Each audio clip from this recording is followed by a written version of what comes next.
విధంగా మోడీ కలిసి నడిచి వెళ్తూ ఉంటే అక్కడ సెక్యూరిటీ గార్డ్ లాగా నిలబడ్డారన్నమాట, బెక్కముఖం వేసుకుని దీనస్థితిలో పాకిస్తాన్ ప్రధాని షహబాజ్ షరీఫ్. ఇది ప్రపంచ మీడియాలోనే విస్తుగొలిపే విషయం వచ్చింది, పెద్ద వైరల్ అయింది, మనం చూస్తూనే ఉన్నాం. ఇది ఒక్కటే కాదండి, ఇంకా రెండో అతిపెద్ద విషయం జరిగింది.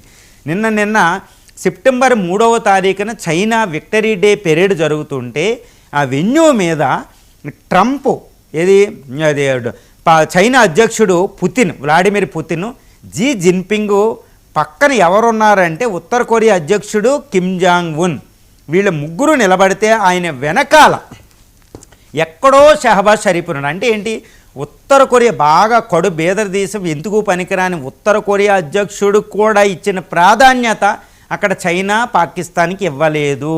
అంటే ఇది పాకిస్తాన్కి సావు దెబ్బండి. ఏదో ఇండియన్ ప్రైమ్ మినిస్టర్ చాలా ఇంపార్టెంట్ కాబట్టి ఎస్సీఓ సమ్మిట్కి ఇండియన్ ప్రైమ్ మినిస్టర్ వచ్చినప్పుడు నువ్వు అడ్డు రాకు అని పాకిస్తాన్ చెప్పు ఉంటుందని మనం అనుకుంటాం. ఎస్, పాకిస్తాన్కి చైనా చెప్పింది కాబట్టి దూరంగా ఉన్నాడు.